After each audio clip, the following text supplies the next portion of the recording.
Assalamualaikum warahmatullahi wabarakatuh. We are from the 10th group. My name is Gaidah Vebi Soraya. My name is Musdalifa H. My name is Wulandari. And in this video, we will talk about the history of tea.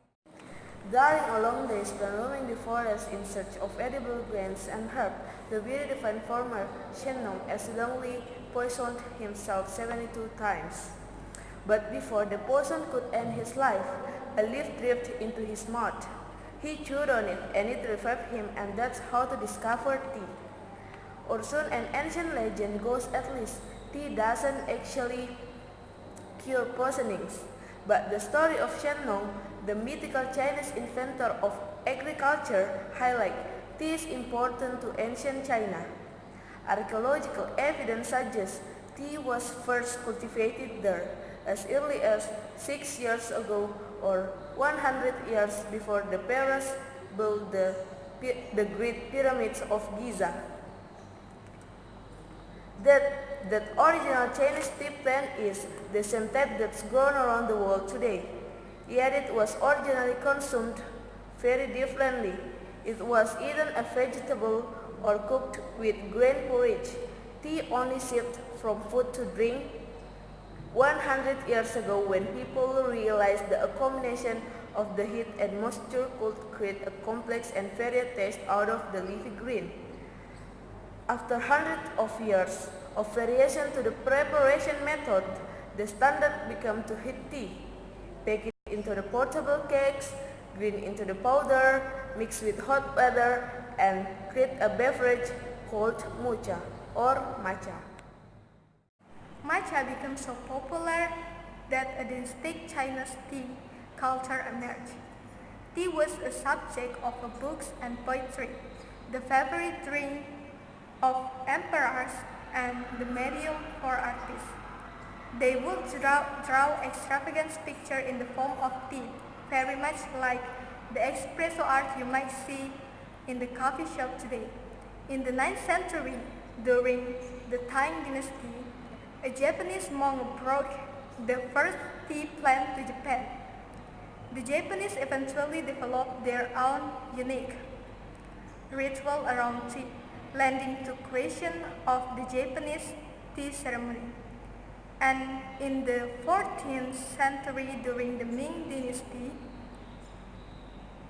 the Chinese emperor shifted the standard from tea pressed into kegs to loose leaf tea. At the point, China still had a virtual monopoly on the world tea, making tea one of 3 essential Chinese export goods, along with porcelain and silk. This gave China a great deal of power and economic influence as a tea drinking spread around the world.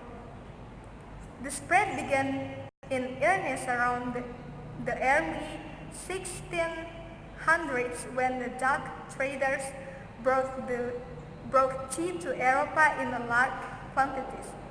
Many credit Queen Catherine of Braganza, a Portuguese woman noble, for making tea popular with the English aristocracy when she married with the King Charles II in 1661.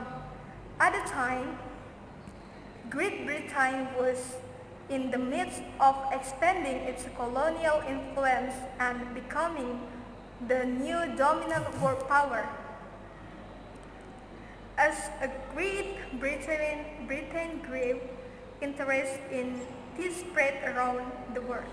By 1700, tea in Europe sold for 10 times the price of coffee, and the plant was still only grown in China.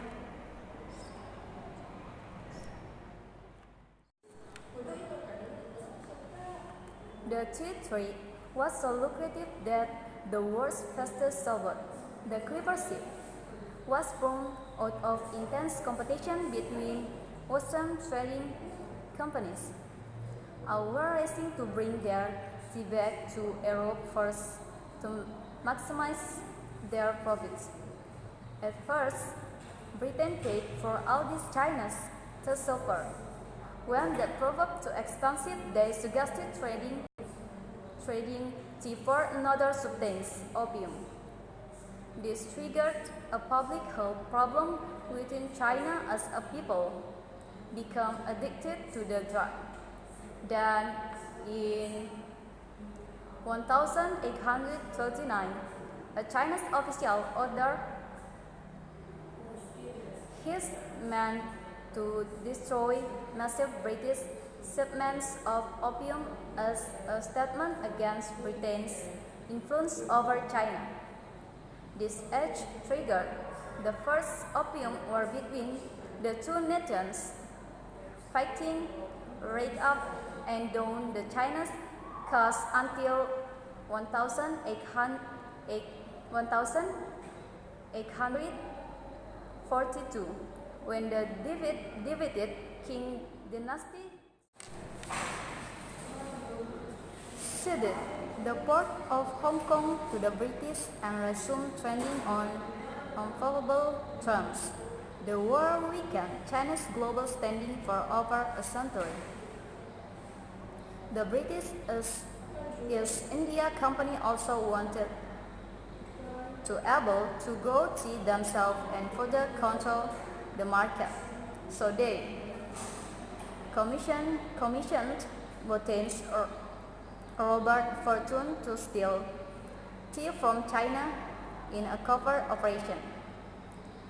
He disguised himself and took a perilous journey through China's mountainous tea regions, eventually smuggling tea trees and experienced tea workers into Darjeeling, India. From there, the plane spread further still, helping drive tea's rapid growth as an everyday commodity.